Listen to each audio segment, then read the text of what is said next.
하나님께서는 사람을 아주 귀하게 여기시죠.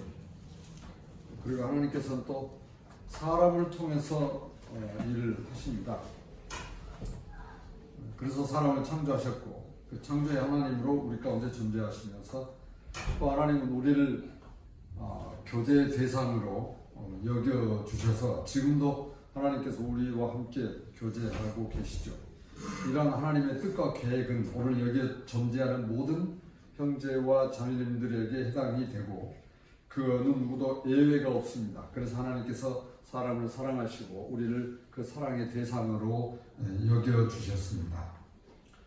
이러한 일은 우리 인간에게 하나님의 은혜이죠. 하나님의 은혜는 하나님의 자녀들이 된, 즉 예수 그리스도를 구주로 영접해서 거듭난 다시 태어난 그런 사람들을 성도라고 하는데 그 성도들에게 임하였습니다. 하나님께서 우리를 살도록 이렇게 모든 것을 허락해 주셨다라는 말이 됩니다. 하나님께서 이렇게 우리 사람들을 세밀하게 살피십니다. 우리가 상상할 수 없으리만치 하나님께서 우리의 모든 것들을 살펴주시고 또 사랑하시고 은혜를 주시고 믿음과 소망과 이렇게 더불어 함께 해 주셨습니다. 이러한 여러 가지 것들이 하나님께서 우리 사람을 살피시는 방법이죠. 하나님께서 그 자녀된 예수 믿는 성도들을 살피시는 거로 오늘 우리가 살고 있습니다. 이것이 바로 은혜이고 사랑이면서 하나님의 말씀을 이루시는 일입니다.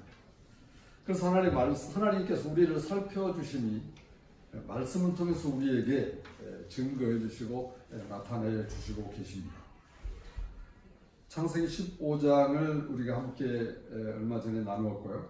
하나님께서 아브라함이 전쟁을 승리하고 복을 빌어주는 멜기세덱에게 10분의 1을 바치고 난 후에 오늘 이 현장, 창세기 16장의 현장입니다. 그래서 하나님께서 환상 중에 아브라함에게 말하시기를 아브라함아 두려워하지 말라 나는 내 방패요 너의 지극히 큰 상급이다 라고 15장 1절 2절에서 이렇게 하나님이 말씀하시죠. 창세기 15장 2, 3절을 보시면 아브라함이 이르되 주 여호와의 무엇을 내게 주시려 하나이까 나는 자식이 없사오니 나의 상속자는 이 다메섹 사람 엘리에셀이니이다. 아브라함이 또 이르되 주께서 내게 씨를 주지 아니하셨으니 내 집에서 길린 자가 내 상속자가 될 것이니이다 라고 이렇게 말을 하죠. 그러면 하나님께서 아브라함의 방패요 또 아브라함의 지극히 큰 상급이라고 하시니 무엇을 주려고 그러십니까? 라고 묻는 거죠. 이 말은 하나님께서 나에게 주시는 상속자, 즉 아들을 주셔야 하는 그 배경 밑에 이렇게 깔려 있는 것이에요. 그래서 아브라함은 자기 집에서 어려서부터 하나님께서 아들을 주지 않으시니까 나는 이제 세상 떠날 날이 가까워지고 이 모든 것들을 다 상속해야 되는데 우리 집에서 어려서부터 크온 엘리에셀이라고 하는 이 종이 있으니 이 사람을 내가 상속자로 삼고자 합니다. 이렇게 아브라함이 하나님께 의사를 표시하는 것이죠. 그때 하나님께서 아브라함을 데리고 밖으로 나가셔서 하늘을 보라고 하십니다. 그래서 하늘에 별을 보게 하시고 저 별이 많은 것처럼 아브라함 너의 자손들이 많게 하겠다라고 하나님이 약속하시죠. 이렇게 말씀하시는 하나님의 말씀을 믿은 아브라함은 그 이후로 신기하게도 아들 타령을 하지 않습니다. 하나님께. 이것이 믿음이지요. 창세기 15장 6절을 보시면 아브라함이 여호와를 믿으니 여호와께서 이를 그 의로 여기시고 그랬습니다. 아브라함의 믿음이 더욱 분명해지고 이렇게 확실해지는 것을 나타내죠. 이 말씀은 신약에서 많이 인용했습니다. 창세기 15장 6절은요. 믿음으로 의롭게 된다라고 하는 그 근본이 되는 말씀이죠. 아브라함은 하나님의 말씀을 믿는 믿음에 있어서 아들, 즉 상속자를 하나님께서 주신다는 약속을 믿고 이후로 왜 하나님 내게 아들을 안 주세요? 라고 이유를 달지 않습니다. 그런데 아브라함은 아브라함이고 또 남편과 아내의 믿음이 똑같을 수도 있겠지만 똑같지 않을 수도 있지 않겠어요? 그래서 아브라함의 사례가 아브라함 같은 믿음은 아니었던 겁니다. 자, 창세기 16장 1절 2절을 함께 보시죠. 창세기 16장 1절 2절을 같이 함께 보시겠습니다. 시작. 아브라함의 아내 사례는 출산하지 못하였고 그에게 한 여종이 있으니 애굽 사람이요 이름은 하갈이라. 사례가 아브라함에게 이르되 여호와께서 내 출산을 허락하지 아니하셨으니 원하건대 내 여종에게 들어가라. 내가 혹 그로 말미암아 자녀를 얻을까 하노라 하며 아브라함이 사례의 말을 들으니라. 여러분 잘 아시는 그런 내용의 말씀입니다. 아브라함의 아내 사례는 출산하지 못했죠. 혼인한 여자로서 이러한 출산을 못하는 문제는 굉장한 아픔입니다. 그리고 또 굉장한 상처가 되죠. 창세기 11장 27절을 보시면 데라의 족보는 이러하니라. 데라는 아브람과 나홀과 하란을 낳고 하란은 롯을 낳았으며 해서 자녀를 낳은 순서대로 기록했다고 볼 때 아브라함이 장남이란 말이에요. 아브라함과 사례가 수십 년 부부로 살아오면서 이 문제 때문에 어찌 걱정이 안 됐겠습니까? 그 흔적이 15장 1~3절에 나타나죠. 또 사례는 이 문제 때문에 지금 남편인 아브라함과 대화를 나누고 있습니다. 아브라함의 아내 사례는 출산하지 못하였고라는 표현에 사례의 마음이 깊게 포함되어 있는 것을 우리가 짐작해 볼 수 있습니다. 그래서 사례는 한 가지 방법을 쓰려고 지금 남편과 대화를 하는 거예요. 남편과 대화를 하는데 지금 어떤 목적으로 지금 대화를 하는 겁니까? 여러분 그 내용의 말씀들을 지금 보았어요. 자, 그러니까 이 그 사례가 한 가지 방법을 쓰려고 지금 이야기를 하는데 사례에게 한 여종이 있었고 그 종은 애굽 사람이었고 이름이 하갈이다. 사례는 출산하지 못한 것이 자기 어떤 잘못이라고 표현은 하지 않습니다. 뭐라고 말하는지 아세요? 하나님께서 내 출산을 허락하지 아니하셨으니 라고 이렇게 2절에서 나타내고 있는 것을 이야기하지 않습니까? 그렇다면 하나님의 뜻을 묻고 또 하나님께서 어떤 계획을 가지고 계신지를 기도하고 믿음으로 나갔어야 하는 그런 문제죠. 그런데 사례는 사람의 방법을 남편에게 제안을 합니다. 원하건대 내 여종에게 들어가라. 내가 혹 그로 말미암아 자녀를 얻을까 하노라. 네, 이런 방법은 얼마든지 가능한 그런 일입니다. 실제로 우리나라에서 가문의 대를 잇기 위해서 며느리가 아들을 얻지 못하면 다른 방법으로 써왔던 이조 시대, 다양한 그런 그 유교적인 전통에 의해 시행되어졌다는 사실을 제가 뭐 더 설명할 필요 없어요. 여러분들이 더 잘 아세요. 그리고 이러한 문제들이 참 많았습니다. 특히 왕실에서는요, 왕실에서는 이 문제는 대단히 심각했던 것을 역사를 통해서 우리는 이렇게 발견하고 듣습니다. 아브라함은 아내의 제안에 아무런 그 말을 하지 않습니다. 왜냐하면 아브라함의 나이가 86세나 되었고 사례의 나이도 76세나 되었고 더 이상 여자로서 남자로서 어떤 기능을 할 수 있는 그런 성질이 아니기 때문에 그렇던 것이죠. 아브라함은 하나님의 인도하심을 바라자고 기도해보자고도 있을 수 있는데요, 아무 표현 없이 아브라함이 사례의 말을 들으니라로 결론을 내립니다. 아브라함이 하나님에게 자기의 상속자로 엘리에셀을 거론했었습니다. 그때는 아내 사례에게 자식을 잉태할 수 없다는 사실이 분명해졌기 때문이었습니다. 그리고 아내 사례가 제안하기를 사례의 여종 하갈을 통해서 아들을 보는 것이 어떻겠느냐라고 하는 그런 제안인 것이죠. 아내의 제안에 아브라함이 반대할 이유가 없게 됐습니다. 사례의 잘못된 제안은 아브라함의 믿음을 시험하고 있습니다. 이렇게 해서라도 자신의 상속자가 태어날 수 있다면 얼마든지 가능한 일이 되겠죠. 16장 3절을 보겠습니다. 16장 3절 같이 보십니다. 아브라함의 아내 사례가 그 여종 애굽 사람 하갈을 데려다가 그 남편 아브라함에게 첩으로 준 때는 아브라함이 가나안 땅에 거주한 지 10년 후였더라. 사례의 입장에서는 마음 아픈 일이죠. 사례의 입장에서는 좀 씁쓸한 그런 상황이죠. 참 안 된 일이지만 자기 종을 남편에게 보냅니다. 그때는 아브라함 가족이 가나안 땅에 거주하기 시작한 지 10년이 지났고 창세기 16장 4절을 보시면 드디어 창세기 16장 4절을 같이 보십니다. 시작. 아브라함이 하갈과 동침하였더니 하갈이 임신하매 그가 자기 임신함을 알고 그의 여주인을 멸시한지라. 급반전이 일어나고 있습니다. 하갈의 입장에서 자신의 여주인이 자녀를 생산할 수 없다라는 것을 아는 고로 기회가 왔어요. 하갈의 입장에서. 또 여주인의 제안을 받았을 것이고 하갈은 새로운 신분 상승, 이제 새로운 신분을 상승하는 그런 놀라운 그런 기회가 되었습니다. 틀림없이 아들이라도 출산하면 여주인의 위치가 바뀌어질 수 있겠다 라는 그런 상황이죠. 실제로 우리 조선시대에 후궁이 들어오고 그래서 빈이 되고 비빈이 되고서 굉장히 그런 여러 가지 역사적인 사실들이 많이 있지 않습니까? 어쨌든 하갈은 아기를 가졌습니다. 하갈에게 이제 자신의 인생이 탄탄대로가 됐다라고 생각할 수 있겠죠. 그 증거가 뭡니까? 여주인 사례를 멸시하기 시작했습니다. 하갈이 아이를 임신하자 자기 여주인을 멸시하고 우습게 여겼습니다. 이것은 육에 속한 사람들의 그 특징이죠.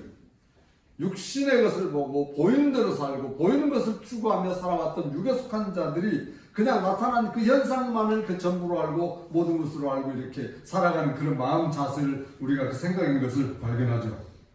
자, 16장 5절 한번 보실까요? 16장 5절 보겠습니다. 시작. 사례가 아브라함에게 이르되 내가 받는 모욕은 당신이 받아야 옳도다. 내가 나의 여종을 당신의 품에 두었거늘 그가 자기 임신함을 알고 나를 멸시하니 당신과 나 사이에 여호와께서 판단하시기를 원하노라. 사례가 멸시받고 자기 여종에게 우습게 대하는 그런 그 상황이었을 때에 깔보임을 당했을 때에 하갈은 하나님의 뜻을 받지 못하였고 하나님을 알지 못하였다라는 사실을 우리가 먼저 염두에 둬야 돼요. 하갈이 하나님의 계획을 알았다면 이렇게 하지 않았죠. 사례는 남편 아브라함에게 내가 이렇게 무시받는 것은 바로 당신 때문이다. 내 여종이 임신함을 알고 나를 멸시하니 당신과 나 사이에 하나님께서 판단하여 주기를 바라는 믿음의 표현이죠. 사실 이게. 우리는 어떤 문제가 생기면 사람 탓을 하고 어떤 사람 때문에 생기는 여러 가지, 물론 사는 사회에서 일어나는 일들로 사람들로 생기는 것이죠. 그래서 자책을 한다든지 남의 탓을 한다든지 어떤 환경과 여러 가지 탓을 하는데 사례는 그러지 않았습니다.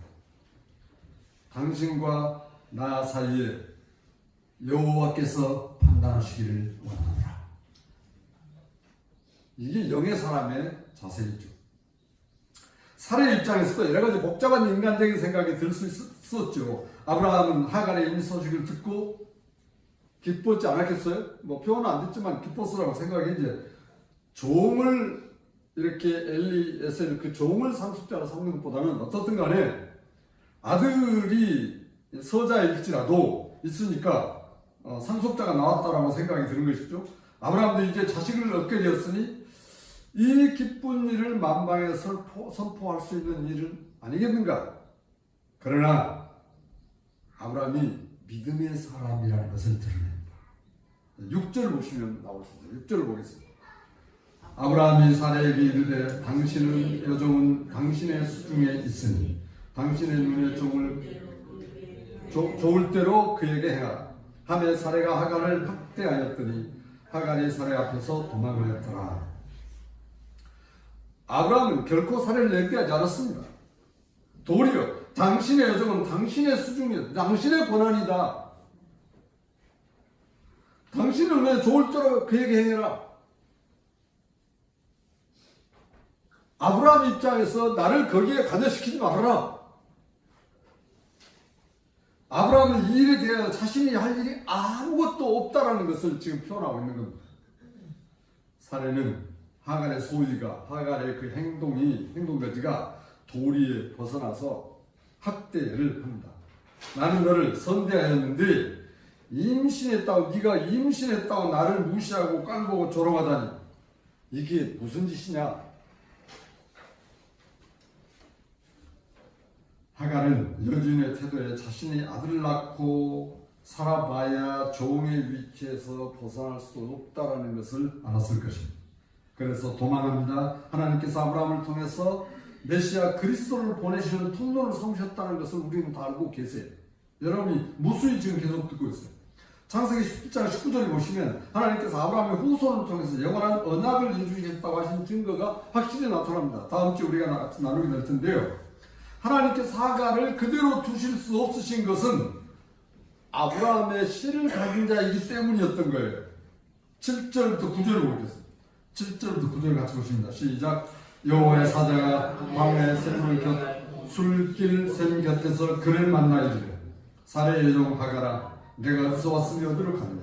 그가 이르되 나는 내 여주인의 소리를 피하여 도망하나이다. 여호와의 사자가 그에게 이르되 내 여주인에게로 돌아가서 그 수하에 복종하라. 여호와의 사자가 술길 샘 곁에 있는 하갈을 만납니다. 하나님은 이렇게 찾아오시는 분이세요. 하나님께서는 약속의 자녀들 한 영혼이라도 그냥 두시는 법이 없습니다. 왜 하나님께서 하갈을 찾아오지 아십니까? 어떻게 잘 아세요? 아브라함이 씨를 가졌기 때문이에요. 그러니까 하나님께서 약속의 자녀를 한 영혼이라도 그냥 두시는 법이 없고 그 증거가 바로 예수 그리스도를 이 땅에 보내신 사건입니다. 죄 아래 고통받는 인간을 구원하시려고 아들 예수님을 보내셨고 찾아오신 것이죠. 하나님께서 하갈에게 묻습니다. 어디로 가느냐? 내 여주인을 피해서 도망갑니다. 내가 살 수가 없습니다. 여호와의 사자는 여주인에게 돌아가라고 하십니다. 하나님께서 하갈에게 돌아가라고 하셨을 때는 살 수 없는 그 상황을 견딜 힘을 하나님이 주시려고, 살게 하시려고. 그래서 그 수하에 들어가서 뭐라고 하십니까? 복종하라고. 아무리 네가 날고 기어도 날아도 뛰어도 사라의 품을 너는 벗어날 수 없어. 네가 아들을 100명을 낳아도 나를 하냐? 하나님께서 사레와 아브라함을 통해 태어난 자를 통해서 하나님의 뜻을 이루어 가실 거야 하는 것을 우리가 여기서 나타내시는 거예요. 하갈이 자유인으로 살도록 하는 것이 하나님의 선택 아니겠습니까? 그러나 하나님은 하갈에게 사레에게 돌아가서 복종하라고 하십니다. 하갈의 입장에서 얼마나 어려운 명령입니까? 그래서 하나님께서 하갈에게 약속하시죠. 그 약속의 10절부터 11절을 함께 보시겠습니다. 여호와의 사자가 또 그에게 이르되 내가 내 씨를 크게 번성하며 그 수가 많아 셀 수 없게 하리라. 여호와의 사자가 또 그에게 이르되 내가 임신하였은즉 아들을 낳으리니 그 이름을 이스마엘이라 하라. 이는 여호와께서 내 고통을 들으셨음이니라. 하나님께서 하갈에게 약속하신 것은 네 아들도 크게 번성하게 해주시겠다. 그 수가 많아 셀 수 없게 하겠다고 하시는 것이죠. 하나님은 말씀 그대로 이루시는 분이십니다. 그리고 그 아들 이름도 하나님께서 알려주시죠.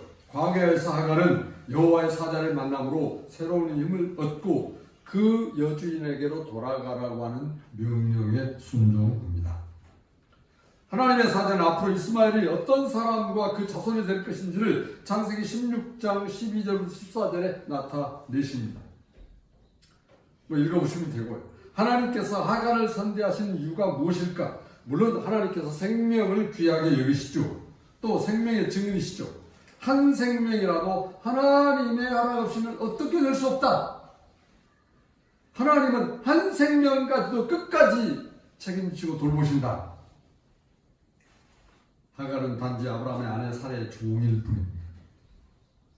그러나 그것은 사람 세계에서 나타나는 일이지만 하나님은 비록 여종일지라도 하나님께서 그 영혼을 사랑하시고 그 영혼을 창조하신 창조주의 생명이십니다. 그래서 하갈에 대해서 새로운 계획을 드러내시죠. 한편 하갈을 통해 태어날 아기는 아브라함의 아들이잖아요. 아브라함은 하나님께서 부르시고 앞으로 아브라함을 통해서 많은 민족이 나오며 더더욱 중요한 사실은 아브라함의 계보를 통해서 예수 그리스도가 태어나야 할 중요한 계보이기 때문에 하갈을 통한 계보는 아니다. 사례를 통한 계보다라는 것을 증거하시는 거예요. 우리는 이미 수천 년 전의 사건이기 때문에 쉽게 알 수 있지만 우리 입장에서 볼 때는 그렇잖아요. 그러나 그 당시에 생각할 수 있는 것은 하갈의 소생을 통해서 예수 그리스도가 나올 수도 있겠다 라는 생각을 할 수 있는 것이죠. 그러나 하나님의 계획은 그게 아니에요. 사람의 생각이 다 끊어졌어요. 하갈의 사례의 입장에서, 아브라함의 입장에서도. 그러면 하나님이 어떤 분이시라는 것을 나타내십니까? 하갈을 통해서 아들을 봤음을 불구하고 아니라고 하십니다. 하나님은 아브라함과 사례를 통해서 역사하시겠다고 하시는 그 하나님의 역사하심이죠.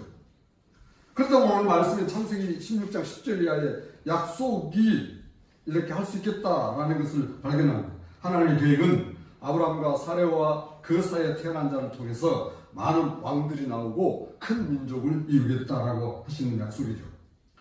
하나님께서 하갈의 아이를 통해서 수가 많아 셀 수 없게 하시겠다고 하시지만 예수 그리스도를 나오게 하시는 통로는 아닙니다. 하갈의 아들 이름도 이스마엘이라고 지어주죠. 그 뜻은 하나님께서 들으신다라는 의미로서 하나님께서 약속을 이루시는 분이다라는 것을 나타내 주시는 거예요. 하나님께서 하갈과 태어날 아기의 고통을 들으셨다고 하시고 12절에서 말씀은 앞으로 이스마엘이 어떤 삶을 살고 그 후손들이 어떻게 되겠다고까지 약속하십니다. 하갈은 자신의 처지가 매우 어려운 상황인지라 하나님께서 하갈을 살피시고 도와주시고 그러기 위해서 오셨다는 사실에 대해서 감사한 마음입니다. 하나님께서는 이렇게 살피시는 분이십니다. 하나님께서 하갈을 살피시는 것은 바로 아브라함의 씨를 가졌기 때문이죠. 비록 애굽 사람이지만 사라의 여종으로서 아브라함의 자식을 임신하였으니 하나님께서 살피시는 것은 곧 아브라함과 사례를 살피시는 것입니다. 하나님께서 하갈과 그 아들을 통해서 아브라함과 하신 약속을 이루지 않습니다. 하나님의 계획은 처음부터 하갈을 통한 계획이 아니었어요. 하나님의 약속은 처음부터 사례를 통한 계획이셨어요. 하나님의 뜻을 이루는 도구로 아브라함과 사례로 지목되어졌고 불륜받았어요. 하나님께서는 자신의 뜻을 아브라함과 사례를 통해서 이루시고자 하심이었어요. 이것은 하나님의 뜻을 이루시는 일입니다. 하나님께서는 오늘도 하나님의 뜻을 이루어 가도록 살피십니다.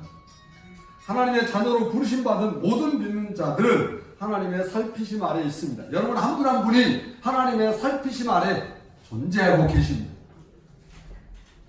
하나님의 살펴주심의 완성은 그 아들 예수 그리스도로 말미암아 완성되어집니다. 예수 그리스도를 보내시는 것은 우리를 부르시고 택하신 자들을 향한 하나님의 살피시는 일을 나타냅니다. 참으로 감사한 사실은 누구든지 오늘 예수님을 믿는 자들은 하나님의 살피심 속에 있다라는 사실입니다. 하나님께서는 살피시는 분이십니다. 이러한 하나님의 살피심은 하나님의 자녀를 향한 사랑입니다. 그 하나님의 살피심은 하나님께서 우리에게 하신 은혜를 베푸신 일이에요.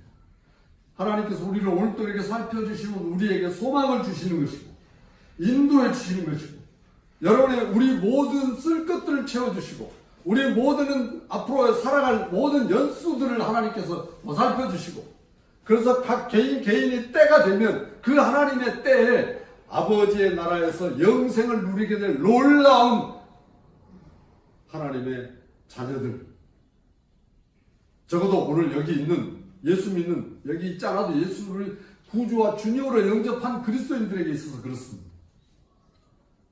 하나님의 살피심은 우리를 지켜주심으로 나타나고 보호하심을 통해 드러내십니다. 오늘도 하나님께서 우리를 살피시는 가운데 우리가 안전하게 살아갑니다. 하나님의 살피심은 오직 주 예수 그리스도를 통해서 완성되어졌습니다. 살피다라는 의미는 두루두루 주의하면서 자세히 보다, 형편이나 사정 따위를 자세히 알아보다라는 뜻이죠. 하나님께서는 그렇게 살피시는 분이십니다. 하나님의 살피심은 오늘 하나님의 자녀인 우리들에게 마땅한 일입니다. 시편 33편 14절 15절에서 곧 그가 거하시는 곳에서 세상의 모든 거민들을 굽어 살피시는도다. 그는 그들 모두의 마음을 지으시며 그들이 하는 일을 굽어 살피시는 이시로다 라고 했습니다. 지금 하나님께서 우리를 굽어 살펴보십니다. 어제 그제 제가 안양천변을 걷는데 그 길 위로 막 뭐가 열심히 기어가고 있어요. 뭐가 기어갔겠어요? 개미가. 하여튼 보면서 자기들은 뭐 열심히 가보아야 제 걸음 한 발짝도 못 가. 하여튼 뭐 열심히 기어가고 있습니다. 제 마음속에 드는 생각이, 그래, 하나님께서 우리 사람 사는 것을 이렇게 내가 지금 개미 보듯이 보실 거야. 어디에 있든지 하나님 다 보실 거야. 그래, 하나님 살피시는 하나님이죠. 그러니까 마음이 그 살피심의 완성이 예수 그리스도를 통해서 온전하게 이루어졌기 때문에 아주 그리스도로 충만케 되어지는 그 잠깐에 뭐 계속되는 그런 삶이죠. 사람의 마음을 지으신 하나님께서, 사람의 마음, 여러분의 마음을 지으신 하나님께서 우리로 하여금 하나님께를 향하도록 말씀을 통해서 우리를 이끌어가시고 부르시고 택해 주셨단 말이죠. 택함 받은 여러분들이 하나님의 자녀인 거로 하나님이 그 자녀를 살피시는 것은 억지로예요? 마지못해서요? 어떻게 살피셔요? 저절로 살펴주신다. 하나님 우리를 저절로 살펴버리셔. 이게 얼마나 놀라운 은혜입니까? 로마서 8장 27절에 마음을 살피시는 이가 성령의 생각을 아시나 이는 성령이 하나님의 뜻대로 성도를 위하여 간구하십니다. 우리 마음을 살피시는 이가 성령의 생각을 아시는 전능하신 하나님, 성령께서 우리를 위하여 하나님의 살피심을 드러내주고 아버지 하나님의 뜻대로 우리 믿는 자들을 위해서 기도해 주십니다. 저보다 성령 하나님께서 여러분 한 분 한 분 기도해 주시니까 우리가 사는 거예요. 저는 이 사실을 생각하면 아무 것이 없고 누구도 없어도 하나님이 나를 위해서 성령께서 기도해 주시는구나. 얼마나 힘이 되는지 모릅니다. 이러한 살피심을 통해 우리는 오늘 또 존재하고 있습니다. 하나님께서 창조주 하나님으로 모든 피조물을 살피십니다. 시편 기자는 시편 139편 23, 24절에서 하나님이여 나를 살피사 내 마음을 아시며 나를 시험하사 내 뜻을 아옵소서. 내게 무슨 악한 행위가 있나 보시고 나를 영원한 길로 인도하소서라고 기도합니다. 참으로 어리석은 사람은, 참으로 미련한 사람은, 참으로 지혜롭지 못한 사람은 내가 하는 일은 아무도 모를 거야. 그렇게 우둔할 수가 있어요? 아닙니다. 하나님은 어떤 분이세요? 살피시는 하나님입니다. 나 혼자 아무도 없는데 나 혼자 해도 하나님은 살펴서 나타나게 하시는 분이 하나님이십니다. 살피시는 하나님의 다른 표현을 감찰하시는 하나님으로 이렇게 또 나타냈습니다. 시편 7편 9절에 악인의 악을 끊고 의인을 세우소서. 의로우신 하나님이 사람의 마음과 양심을 감찰하시나이다 라고 이렇게 기록을 했습니다. 하나님께서는 지금도 우리 마음을, 양심을 살피시고 조사하시고 깊이 진단하셔서 나타내십니다.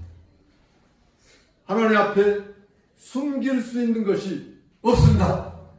누가 하나님 앞에 숨길 수 있어요? 시편 다른 편, 제가 좀 길어져서 이 말씀을 했습니다. 시편 다른 편에 보면 내가 저 땅속 깊이 들어가도 거기 하나님이 계시고 하늘 높이 올라가도 거기 하나님이 계시고 어떤 상황이나 하나님 앞이라고 이렇게 고백되어진 그런 말씀이 있어요. 사랑하는 형제자매 여러분, 우리에게 정말 고맙고 다행하고 감사한 일은 우주 만물을 살피시는 그 하나님이 나의 아버지, 나의 하나님이라는 사실. 그 살피심을 하나님께서 이루시기 위해서 누구를 보내셨어요? 예수 그리스도를 보내셨어요. 그 예수 그리스도가 우리의 주인이 되게 하셨고 나의 왕이 되게 하셨고 그 예수 그리스도를 나의 모든 것으로 하나님 알게 하셔서 그 하나님의 역사하심 속에 순종하고 따를 때 하나님께서 얼마나 놀라운 그런 일을 이루어 가시는지 우리의 삶은 하나님의 살피심 아래 있습니다.